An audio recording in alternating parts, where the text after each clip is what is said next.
এইটা চিন্তা ভাবনা করা তৈরি হইতেছিল। তখন মহিলা পলিটেকনিকের জন্য এই পরিবেশটা খুব একটা তৎকালীন এখানে যে ইনফ্রাস্ট্রাকচার ক্রিটিক্যাল ইনফ্রাস্ট্রাকচার ছিল সেটা সুবিধাজনক ছিল না। এখানে কর্তৃপক্ষ মনে করে না যে এই এলাকায় একটা মহিলা পলিটেকনিক যদিও প্রজেক্ট ছিল সেটা আশা কথা ঠিক হবে না, এখানে এটা অ্যাবান্ডন কন্ডিশনই ছিল। যখন আমাদের জায়গা দরকার তখন অথরিটি বলে তোমরা ওই মহিলা পলিটেকনিক চলে যাও। শুধু বিআইটি ঢাকায় নয়, বাংলাদেশের অনেকগুলো একমাত্র প্রতিষ্ঠান ভাওয়ালের চারণভূমিতে অবস্থিত। প্রথম মুক্তিযুদ্ধের ডাক আসে 19শে মার্চ 1971। এখান থেকেই মুক্তিযুদ্ধের স্থাপত্যকর্ম জাগ্রত চৌরঙ্গীয় গাজীপুরে, আর ভাওয়ালের স্মৃতি অম্লান হয়ে আছে গাজীপুরের লাল মাটিতেই।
আশির দশকের মাঝামাঝি শিক্ষক সংকটের ফলে দেশের 4টি বিভাগে প্রতিষ্ঠিত ইঞ্জিনিয়ারিং কলেজগুলো বন্ধের উপক্রম।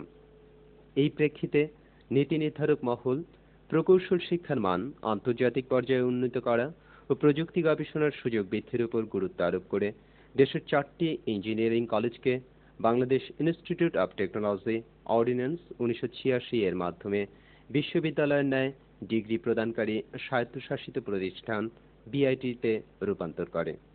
প্রতিষ্ঠা পায় বিআইটি ঢাকা। 2001 সাল।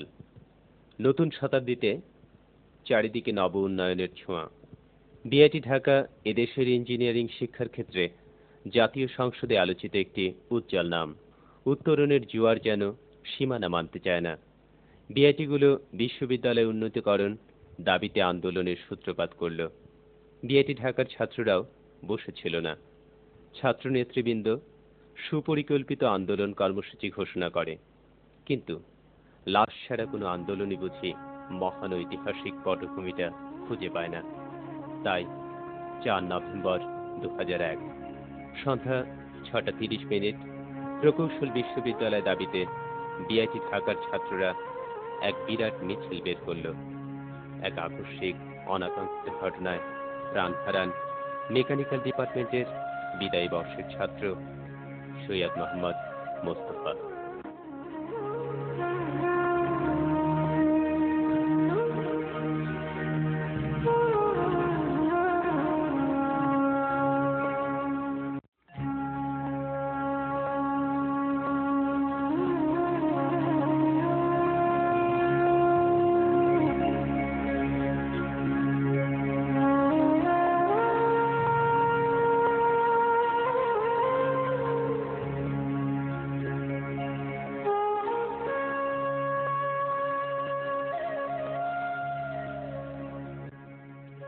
অনেক ত্যাগ, অনেক সংগ্রাম, অনেক অপেক্ষা, অবশেষে সে ঐতিহাসিক দিন 10 মার্চ 2002 ইঞ্জিনিয়ার্স ইনস্টিটিউশনের 46তম বার্ষিক কনভেনশনের মাননীয় প্রধানমন্ত্রী বেগম খালেদা জিয়া দেশের 4টি বিআইটিকে প্রকৌশল বিশ্ববিদ্যালয়ে রূপান্তরের ঘোষণা দেন।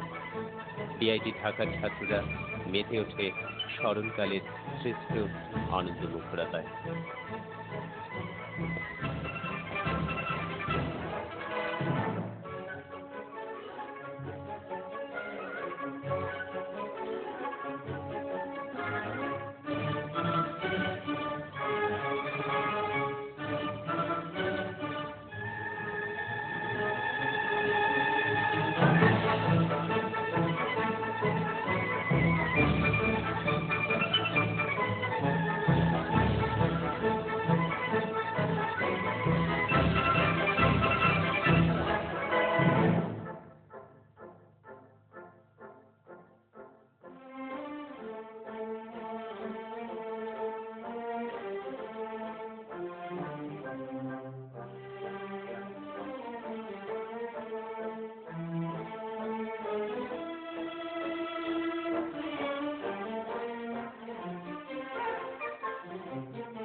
দু 2003 সাল। সময় সবসময় সদয় হয়নি ক্যাম্পাসটির ভাগ্য লিখনে। প্রকৌশল বিশ্ববিদ্যালয় ঘোষণার পর এর বিভিন্ন কার্যক্রমের প্রসিডিওর এবং নামকরণ বিষয়ে সিদ্ধান্ত গ্রহণের জন্য গঠিত হয় 6 সদস্য বিশিষ্ট কমিটি।